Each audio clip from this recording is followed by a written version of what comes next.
Audience, Phil 11 Pro, and I have returned. I'm sorry for the large gap between episodes 3 and 4. This is because I decided to animate my reviews because I'm passionate for the world of animations and to give my reviews a sense of personality.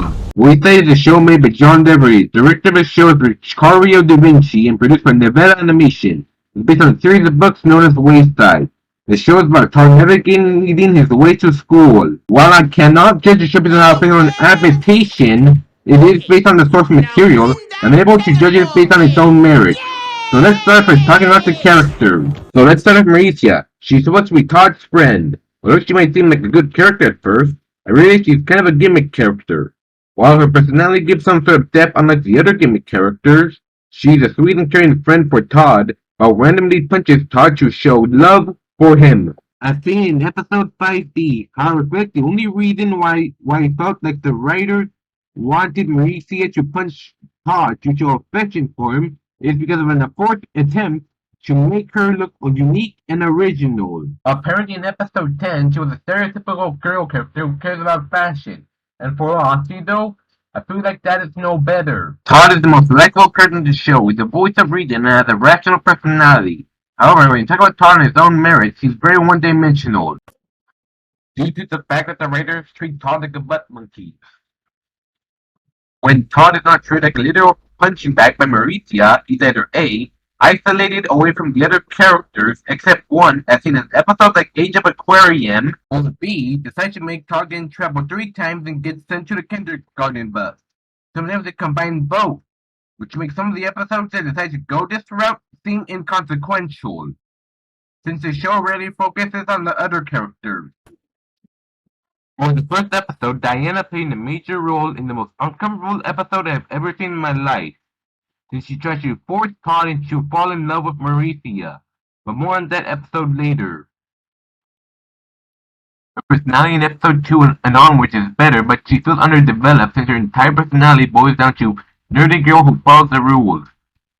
Because there isn't anything memorable, she says, or has any other personality traits, it's clear to me that there are other shows that have a character like this that are executed way better.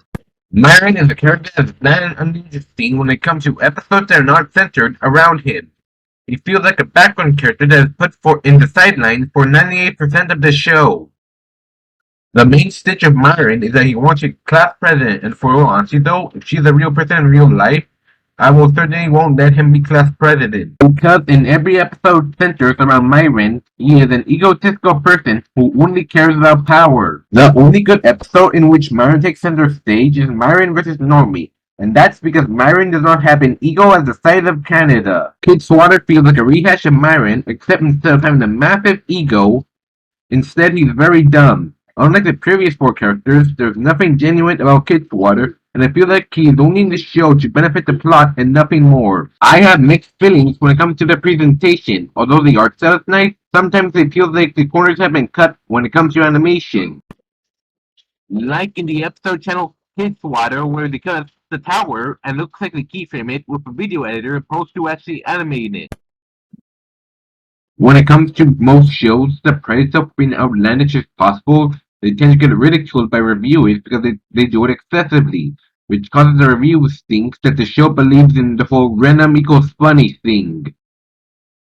Although fortunately in Wayside's case they don't force it for the sake of comedy. The problem with these 2 episodes is that they both have a plot about romance and it is executed very poorly. Hold my pigtails, but Diana tries to force Todd into loving Mauricia. Genuinely feels uncomfortable to watch and is dragging on for the entire episode. What does not help is that this is the first episode of the first season, so give me a bad first impression on what the show is about. For honesty though, I think Wayside gets a 5 out of 10. Though I want to give it a 6 out of 10, there are a series of problems that weigh it down, but not significant enough to give it a 4 out of 10, which is bad content territory. Like for example, most of the characters don't really make much of an impact besides Mauricia and Todd, and some of the corners seem to be cut in the animation department, although not to a massive degree. Although I feel like there's some fun to be had with the show, I feel like the biggest problem with it is what caused it to be fade into obscurity. And it is because the show is very forgettable. And it is because the show is very forgettable and does not have an identity of its own.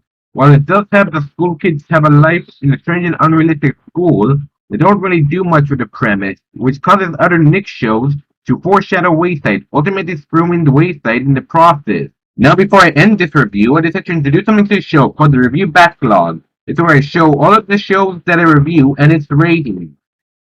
It was going to be introduced in episode 8, but since it's kind of a monthly series due to the anime segments, I decided to introduce it here. If you're wondering where Wayside ranks, it ranks 2 out of the 4 pieces of media that I have reviewed so far. Well, anyways, the sky is falling, so goodbye.